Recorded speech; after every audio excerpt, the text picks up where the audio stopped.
History by genius channel में आपका स्वागत है। आज बात करेंगे हम प्लासी की लड़ाई की, जो ईस्ट इंडिया कंपनी और बंगाल के नवाब के दरमियान लड़ी गई। ये भारत की निर्णायक लड़ाइयों में गिनी जाती है, जिसने अंग्रेजों को भारत में अपने पांव स्थापित करने का एक मौका प्रदान किया। बंगाल जो मुगल साम्राज्य के अधीन आता था, परंतु मुगल सम्राट फर्रुख सियर ने 1717 ईस्वी में बंगाल और उड़ीसा का सूबेदार मुर्शिद कुली खां को नियुक्त किया और उसने यहाँ पर एक स्वतंत्र राज्य की स्थापना कर दी। बेशक फर्रुख सियर की नियुक्ति मुगल सम्राट के द्वारा की गई थी और बंगाल सैद्धांतिक रूप से तो मुगल साम्राज्य के ही अधीन रहा, लेकिन व्यवहारिक रूप से वह इन प्रांतों से अलग हो गया था। मुर्शिद कुली खां ने बंगाल की राजधानी ढाका से बदलकर मकसूदाबाद स्थापित की और इसका नाम अपने नाम पर ही बदलकर मुर्शिदाबाद रख दिया। मुर्शिद कुली खां एक योग्य प्रशासक था। उसने अपने प्रांतों में कई प्रशासनिक सुधार कर यहाँ शांति व्यवस्था स्थापित की थी। उसने व्यर्थ के खर्च भी बंद कर दिए और राज्य की अर्थव्यवस्था को सुधारने का प्रयास किया। उसने भूमि लगान प्रणाली में भी सुधार किया और अंग्रेजों को मिले व्यापारिक विशेष अधिकारों पर अंकुश लगाने का प्रयत्न किया। उसने हिंदुओं के प्रति धार्मिक उदारता का प्रदर्शन किया, लेकिन 1727 ईस्वी में उसकी मृत्यु के बाद उसका दामाद शुजाउद्दीन बंगाल का नवाब बनता है। 1733 ईस्वी में उसके अधीन बिहार का प्रांत भी जोड़ दिया गया। उसने अलीवर्दी खां को बिहार का नायब सूबेदार नियुक्त किया। वह भी एक योग्य और न्यायप्रिय शासक था और उसने अपने प्रांतों में कृषि और व्यापार को प्रोत्साहित किया तथा जनहित के अनेक कार्य किए। शुजाउद्दीन की मृत्यु के बाद उसका पुत्र सरफराज नया नवाब बनता है, परंतु वो अयोग्य सिद्ध हुआ। बिहार के नायब सूबेदार अलीवर्दी खां ने उसे घेरिया की लड़ाई में पराजित कर दिया और खुद बंगाल, बिहार और उड़ीसा का नया नवाब बन गया। अलीवर्दी खां भी एक योग्य शासक था तथा प्रजा में अपने अच्छे व्यवहार के कारण बहुत लोकप्रिय था।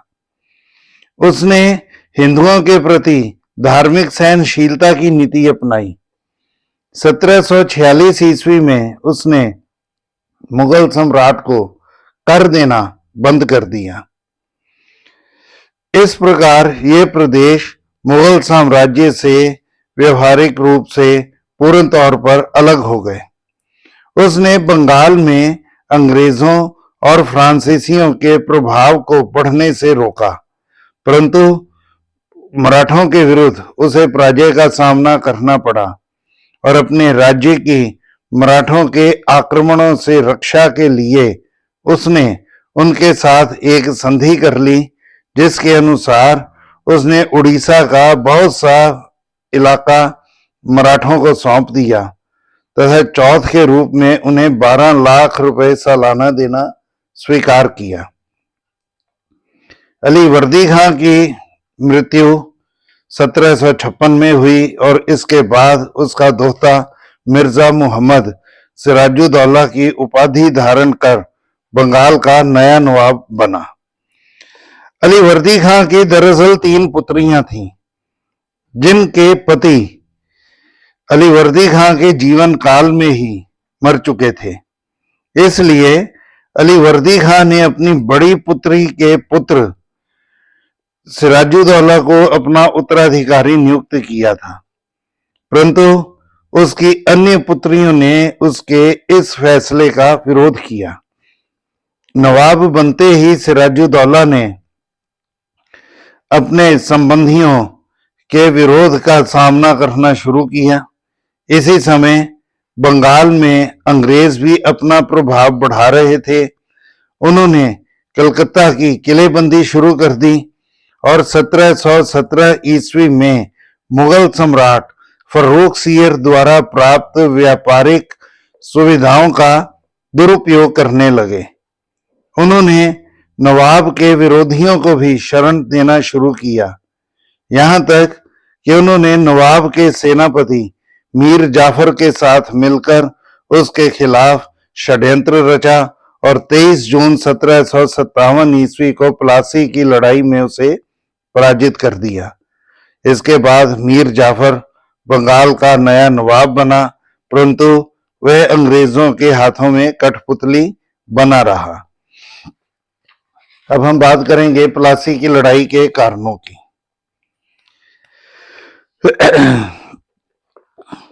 इसमें बहुत से कारण जिम्मेवार माने जाते हैं और इनमें से कुछ एक कारणों का हम उल्लेख करेंगे। सबसे पहला है नवाब की कमजोर स्थिति, वीक पोजीशन ऑफ द नवाब। अब वैसे तो अलीवर्दी खां को भी अपने शासन काल में काफी विरोध का सामना करना पड़ा था, परंतु उसकी योग्यता के कारण उसके विरोधी सफल नहीं हो सके। परंतु सिराजुद्दौला की अयोग्यता और कमजोरियों के कारण कुछ सरदार उसके विरुद्ध सिर उठाने लगे। वे उसके मौसेरे भाई शौकत जंग को समर्थन देने लगे। नवाब की इस कमजोर स्थिति ने अंग्रेजों को अपनी उद्देश्य पूर्ति के लिए प्रोत्साहित किया। दूसरा है सिराजुद्दौला के विरोधियों को अंग्रेजों के द्वारा समर्थन दिया जाता रहा। British support for Sirajuddaulah's rivals.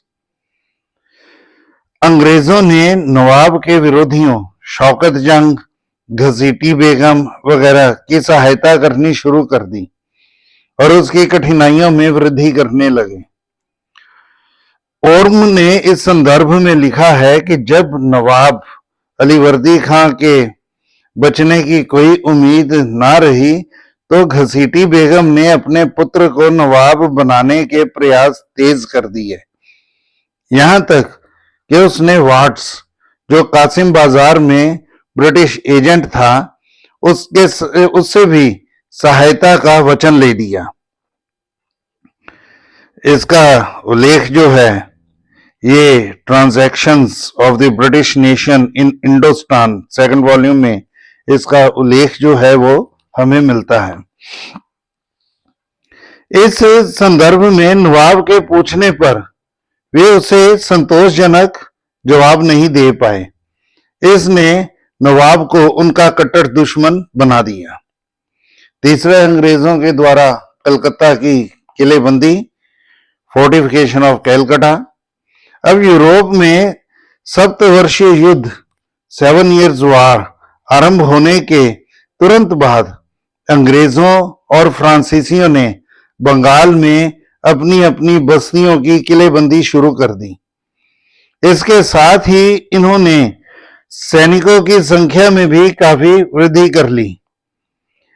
नवाब ने जब दोनों को किलेबंदियां करने से मना किया तो फ्रांसीसी तो मान गए, परंतु अंग्रेजों ने ऐसा करने से साफ इनकार कर दिया। अंग्रेजों के इस रवैये के कारण भी दोनों में तनाव काफी बढ़ गया। आगे है व्यापारिक सहूलतों का दुरुपयोग अंग्रेजों के द्वारा, miss use of commercial privileges. अब जैसे कि हमने बात की है कि 1717 ईस्वी में मुगल सम्राट फर्रुखसियर ने अंग्रेजी कंपनी को 3000 रुपए सालाना कर के बदले बंगाल, बिहार तथा उड़ीसा में बिना महसूल दिए व्यापार करने की सुविधा प्रदान की, परंतु अब अंग्रेज इसका दुरुपयोग करने लगे, जिस कारण सरकार को काफी आर्थिक हानि होने लगी। आगे है कृष्ण वल्लभ का मामला, और ये मामला जो है ये काफी महत्वपूर्ण माना जाता है इस लड़ाई के लिए भी। कृष्ण वल्लभ राज्य के वित्त मंत्री राजवल्लभ का पुत्र था। राजवल्लभ ने सरकारी खजाने से लाखों रुपए का गबन किया था। जब नवाब ने इस बारे राजवल्लभ से पूछताछ की तो उसने सारा खजाना अपने पुत्र कृष्ण वल्लभ को देकर अंग्रेजों की शरण में भेज दिया। नवाब सिराजुद्दौला के बार बार कहने पर भी फोर्ट विलियम के अध्यक्ष रॉजर ड्रेक ने कृष्ण वल्लभ को उसके सुपुर्द नहीं किया। इस संबंध में जब नवाब ने अपना दूत ड्रेक के पास भेजा तो अंग्रेज अधिकारी ने इस दूत को बुरी तरह अपमानित कर वापस भेज दिया। इससे भी नवाब काफी गुस्से में आ गया। आगे है असंतुष्ट हिंदुओं से समझौता, compromise with the dissident Hindus. अब बंगाल के हिंदू अमीर सिराजुद्दौला की हिंदू विरोधी नीतियों के कारण उससे नाराज थे। अंग्रेजों ने इस स्थिति का पूरा लाभ उठाया।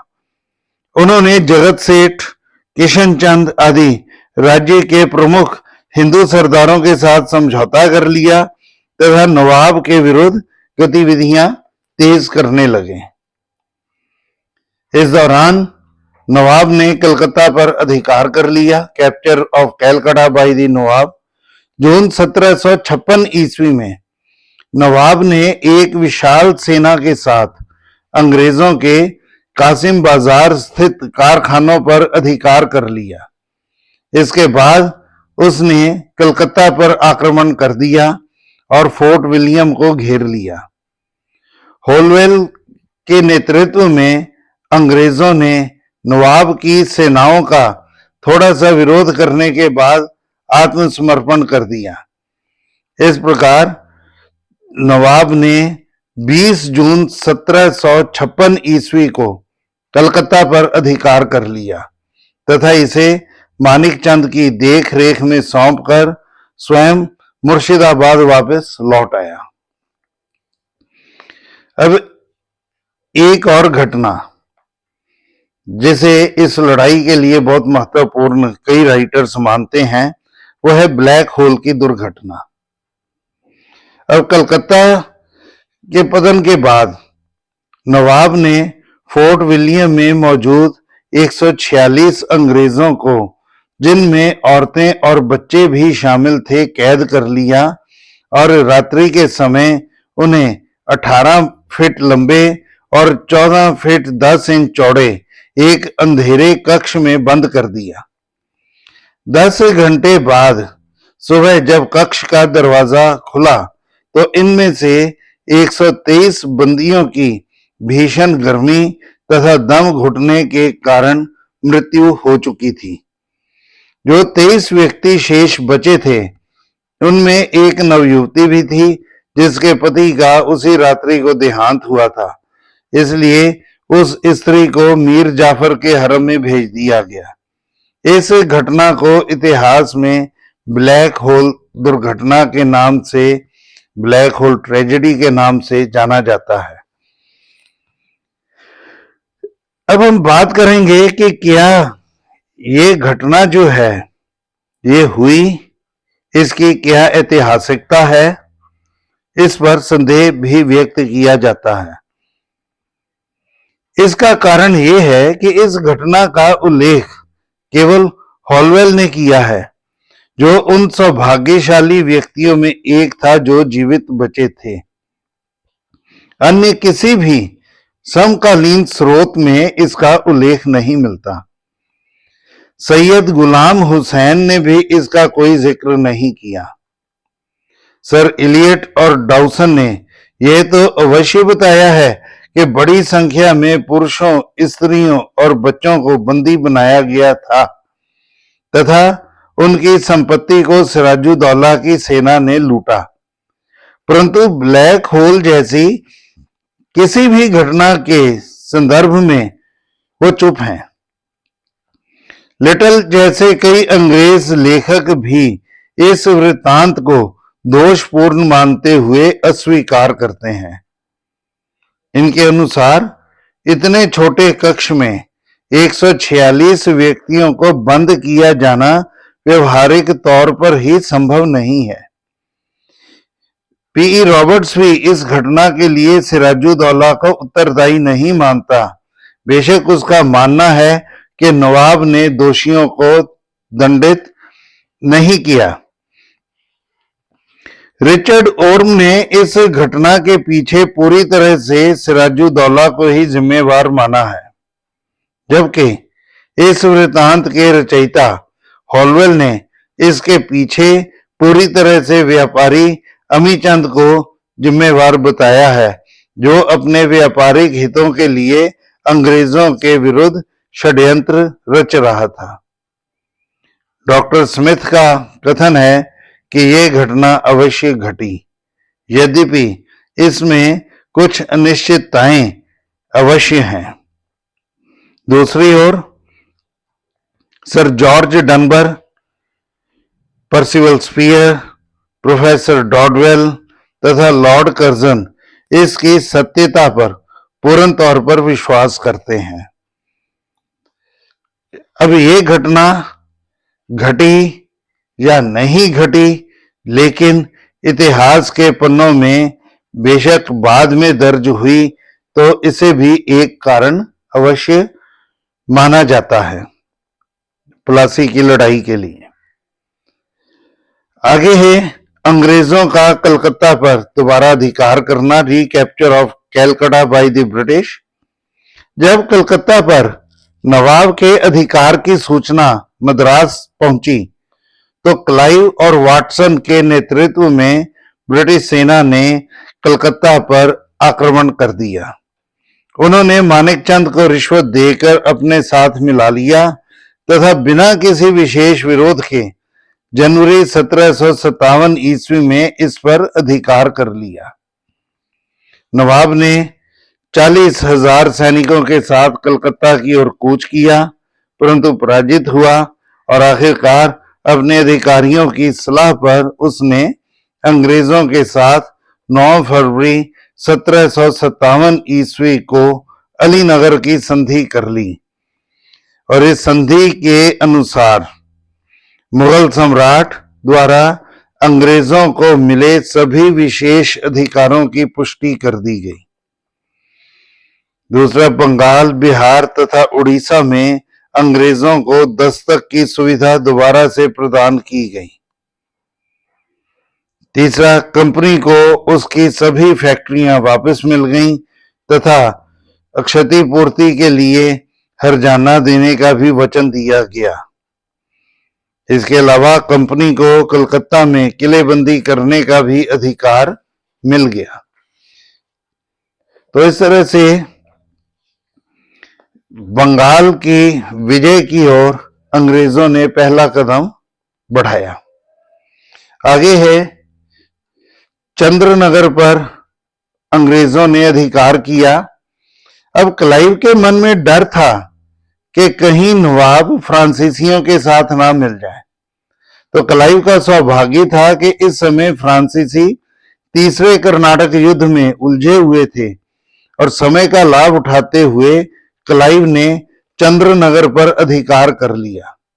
यह निश्चित तौर पर क्लाइव की एक बड़ी विजय थी, क्योंकि इससे नवाब और फ्रांसीसियों के इकट्ठे होने की संभावना समाप्त हो गई। माना जाता है कि नवाब ने हुगली के गवर्नर नंद कुमार को चंद्रनगर की सुरक्षा का आदेश दिया था, परंतु क्लाइव ने उसे रिश्वत देकर अपने साथ मिला लिया। इस प्रकार मार्च 1757 ईस्वी में क्लाइव ने चंद्रनगर में फ्रांसीसियों की बस्ती पर अधिकार करके अपनी स्थिति को सुरक्षित बना लिया। अब आगे नवाब के विरुद्ध क्लाइव का षड्यंत्र, ये साजिश उसने रची जो कि इस लड़ाई का भी एक महत्वपूर्ण कारण, या हम ये कहें कि इसका तत्कालिक कारण भी इसे हम मान सकते हैं। क्लाइव ने नवाब के विरोधियों के साथ मिलकर उसे सत्ता से हटाने के लिए एक षड्यंत्र रचा।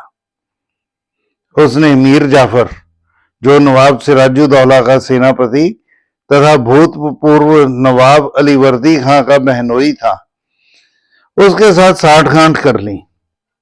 इसके अनुसार दोनों के दरमियान एक गुप्त संधि हुई, जिसकी प्रमुख शर्तें थीं कि अंग्रेज मीर जाफर को सिराजुद्दौला के स्थान पर बंगाल का नया नवाब बनने में सहायता देंगे। सिराजुद्दौला के विरुद्ध अंग्रेजों ने संभावित संघर्ष के समय मीर जाफर अपनी सेना सहित युद्ध में भाग नहीं लेगा। दूसरा, नवाब बनने पर मीर जाफर कंपनी को कलकत्ता में हुई क्षतिपूर्ति के तौर पर 1 करोड़ रुपए देगा। इसके अलावा वह क्लाइव तथा कंपनी के अन्य अधिकारियों को 50 लाख रुपए देगा।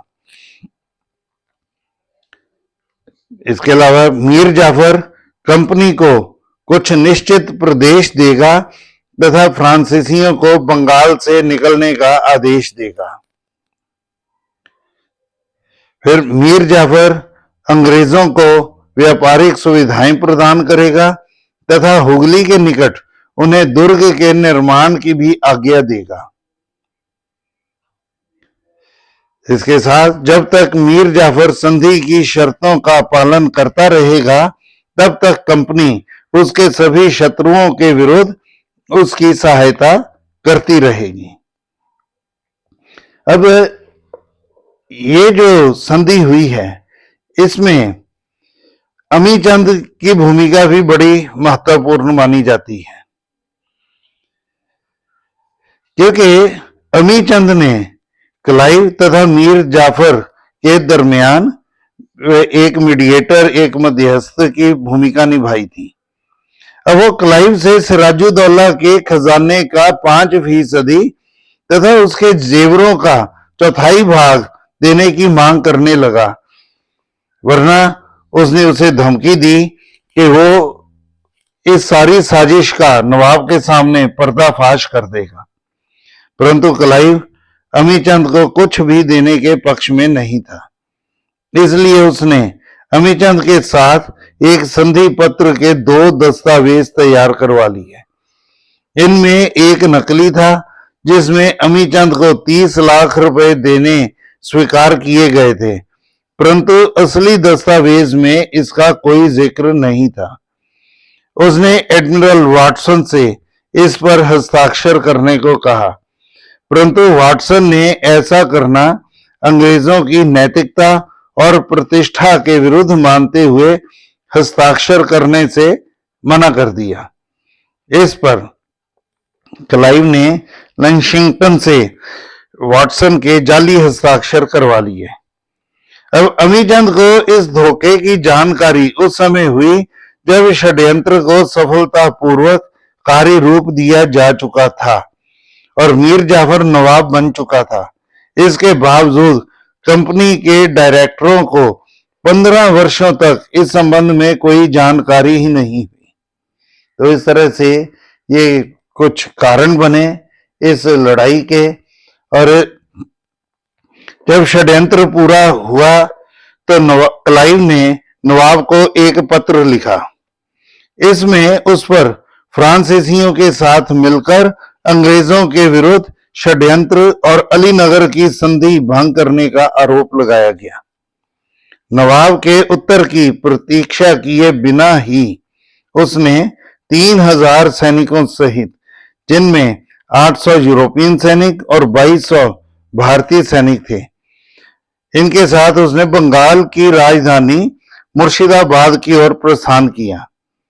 नवाब भी अंग्रेजों का मुकाबला करने के लिए 50,000 सैनिकों सहित राजधानी से चल पड़ा।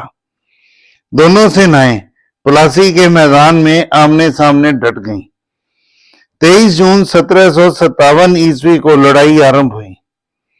नवाब की अग्रिम सेना ने मीर मुदन और मोहनलाल के नेतृत्व में ब्रिटिश सेना पर जोरदार आक्रमण किया तथा इसे वृक्षों की ओट में छिपने के लिए मजबूर कर दिया। इस दौरान अंग्रेजी सेना की ओर से चलाई गई एक गोली लगने से मीर मुदन मारा गया। दूसरी ओर मीर जाफर, राय दुर्लभ तथा लुत्फ खां ने लड़ाई में भाग ही नहीं लिया और मात्र दर्शक बने रहे। फिर भी नवाब के एक और सेनापति मोइनुद्दीन ने शत्रु का डटकर मुकाबला किया, परंतु वह भी लड़ता हुआ मारा गया। इस पर नवाब घबरा गया और जान बचाकर युद्ध भूमि से भाग गया, परंतु उसे पकड़कर मुर्शिदाबाद भेज दिया गया, जहां 2 जुलाई 1757 ईस्वी को मीर जाफर के पुत्र मीरन ने उसकी हत्या कर दी। इससे पहले 28 जून 1757 ईस्वी को मीर जाफर को बंगाल का नया नवाब घोषित कर दिया गया, परंतु वह अंग्रेजों के हाथों में कठपुतली ही बना रहा। अब इस लड़ाई के महत्व की बात हम करेंगे। पहला है कि मीर जाफर नवाब बनता है 28 जून 1757 ईस्वी को, लेकिन जैसे बताया कि वो अंग्रेजों के हाथों में कठपुतली बना रहा। और अगर हम ये कहें कि ही वॉज मेयरली रबड़ स्टैंप, नीतियां अब अंग्रेजों की चलने लगी, जबकि नवाब जो था वो सिर्फ सिग्नेचर करने के लिए उसे इस्तेमाल अंग्रेजों ने करना शुरू किया। इसके बाद हम देखते हैं कि ईस्ट इंडिया कंपनी को बहुत से नए प्रदेशों की प्राप्ति हुई, और जैसे कि मीर जाफर ने पहले ही अंग्रेजों के साथ समझौता किया हुआ था, उसने कलकत्ता के निकट 24 परगने कंपनी को प्रदान किए। यहां उन्हें जमींदारी के अधिकार प्रदान किए गए। इस प्रकार बंगाल में कंपनी को सिर्फ 900 वर्ग मील का इलाका ही प्राप्त नहीं हुआ, बल्कि जैसे कि उन्हें जमींदारी का अधिकार भी मिल गया। इससे कंपनी की आय में भी अपार वृद्धि हुई। इसके बाद एक कंपनी के लिए आर्थिक और व्यापारिक लाभ, economic and commercial gains. Plassey की लड़ाई के बाद कंपनी तथा इसके अधिकारियों को कई प्रकार के लाभ प्राप्त हुए। नए नवाब ने कंपनी को बहुत सा धन दिया। क्लाइव को भी नवाब ने लगभग 16 लाख रुपए दिए। कंपनी के अन्य अधिकारियों को भी कई प्रकार के इनाम दिए गए। कलकत्ता में उसे अपने नाम का सिक्का जारी करने का भी अधिकार मिल गया। तो इस तरह से भारत में ईस्ट इंडिया कंपनी ने अपना पहला रुपया 19 अगस्त 1757 ईस्वी को जारी किया। आगे है कंपनी के स्वरूप में परिवर्तन हुआ, change in the nature of the company. Plassey की लड़ाई में विजय प्राप्त कर बंगाल की वास्तविक सत्ता कंपनी के हाथों में आ गई तथा नवाब अंग्रेजों के हाथों में कठपुतली बनकर रह गया। परिणाम स्वरूप ईस्ट इंडिया कंपनी, जो भी तक एक व्यापारिक कंपनी थी, ने भारत में राजनीतिक सत्ता की प्राप्ति के लिए पहला कदम उठाया। इससे कंपनी के वास्तविक स्वरूप में परिवर्तन आ गया। और फिर है inspiration for the Indian conquest, Bharat विजय के लिए प्रेरणा। प्लासी की सफलता ने अंग्रेजों के सामने भारत की कमजोर राजनीतिक दशा को स्पष्ट कर दिया। अब उन्हें इस तथ्य का भली भांति एहसास होने लगा था कि भारत के नेता लालची और स्वार्थी हैं तथा उन्हें लालच देकर अपने उद्देश्यों की पूर्ति की जा सकती है। इन हालात में उनके लिए भारत विजय भी कोई कठिन कार्य नहीं था। परिणाम स्वरूप उन्होंने भारत विजय के लिए यहां से प्रेरणा प्राप्त की। फिर है setback to the supremacy of the Mughal emperor. Mughal सम्राट के प्रभाव में बहुत कमी आई। यद्यपि मुगल सम्राट केवल नाम मात्र ही बंगाल का शासक था, परंतु फिर भी प्लासी की लड़ाई तक बंगाल के शासक की नियुक्ति सम्राट के द्वारा ही की जाती थी। प्लासी की विजय के बाद अंग्रेजों ने सम्राट की परवाह किए बिना ही मीर जाफर को बंगाल का नवाब बना दिया तथा सम्राट कुछ भी नहीं कर सका। यह सम्राट के प्रभाव पर गहरा आघात था तथा बंगाल पर उसके समाप्त होते प्रभाव का भी ये सूचक रहा। आगे है अन्य यूरोपियन शक्तियों का अंत, elimination of other European powers.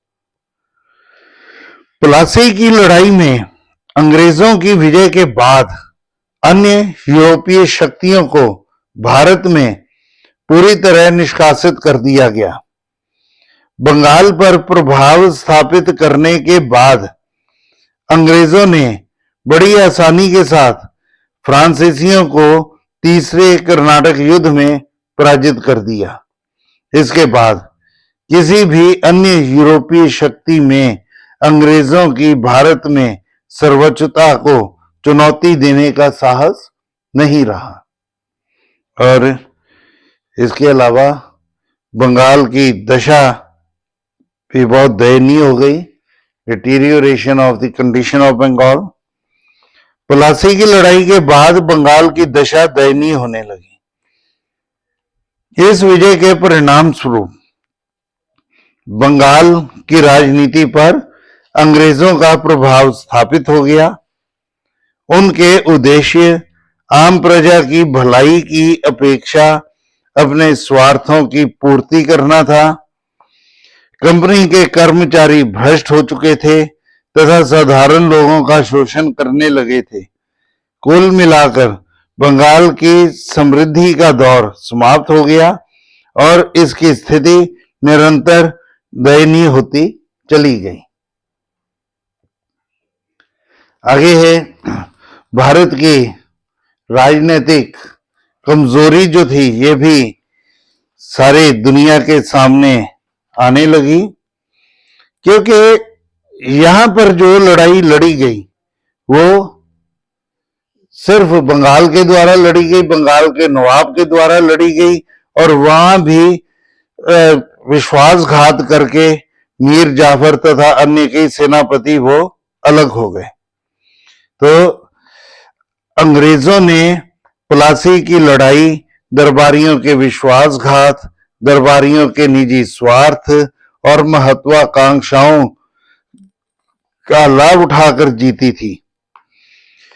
अंग्रेजों को भारतीय राजनीति में यह कमजोरी स्पष्ट हो गई, तो भविष्य में उन्होंने इस कमजोरी का भरपूर लाभ उठाया तथा भारत में अपनी महत्वाकांक्षाओं की वो पूर्ति करने लगे। और इसका नतीजा ये हुआ कि कंपनी का प्रभाव जो था उसमें भी वृद्धि हुई, उसकी प्रतिष्ठा में वृद्धि हुई। निस्संदेह अंग्रेजों ने यह लड़ाई धोखेबाजी और कूटनीति के सहारे जीती थी, परंतु ये कहना गलत नहीं होगा कि इस विजय ने कंपनी, ब्रिटिश राज्य तथा क्लाइव की प्रतिष्ठा में अपार वृद्धि की। और इस संदर्भ में एडमिरल वाटसन ने भी लिखा है कि प्लासी की लड़ाई का केवल कंपनी ही नहीं बल्कि ब्रिटिश राज्य के लिए भी असाधारण महत्व है। वो लिखते हैं, the battle of Plassey was of extraordinary importance not only to the company but to the British nation in general। और इस सब के ऊपर हम बात करेंगे कि ये एक नए युग का आरंभ यहां पर हुआ, बिगिनिंग ऑफ ए न्यू इरा। इस लड़ाई के परिणाम स्वरूप भारत में एक नए युग का आरंभ होता है। यद्यपि इस लड़ाई को कोई सैनिक महत्व नहीं दिया जाता, क्योंकि यह लड़ाई सैनिक कौशल या शूरवीरता के साथ नहीं जीती गई थी, बल्कि यह विजय कूटनीति और धोखे पर आधारित थी। डॉक्टर पनिकर इसे एक ऐसा सौदा मानते हैं जहां बंगाल के धनी सेठों और मीर जाफर ने नवाब को अंग्रेजों के हाथों बेच दिया था। वो लिखते हैं कि Plassey was a transaction in which the rich bankers of Bengal and Mir Jafar sold out the nawab to the English. फिर भी यह मानना पड़ेगा कि इस विजय के बाद कंपनी ने स्वयं को राजनीतिक शक्ति के रूप में स्थापित करने के बाद भारत में राजनीतिक, प्रशासनिक और आर्थिक क्षेत्र में अनेक परिवर्तन किए। तो ये था हमारा टॉपिक प्लासी की लड़ाई का। तो उम्मीद है आपको ये टॉपिक जो है ये पसंद आया होगा। तो सब्सक्राइब करिए चैनल को, लाइक करिए टॉपिक को। इसके अलावा अपने सर्कल में इसे शेयर करें, और अगर कोई कमेंट भी आपने लिखना हो तो आप कमेंट बॉक्स में जाकर लिख सकते हैं। तो बहुत बहुत धन्यवाद।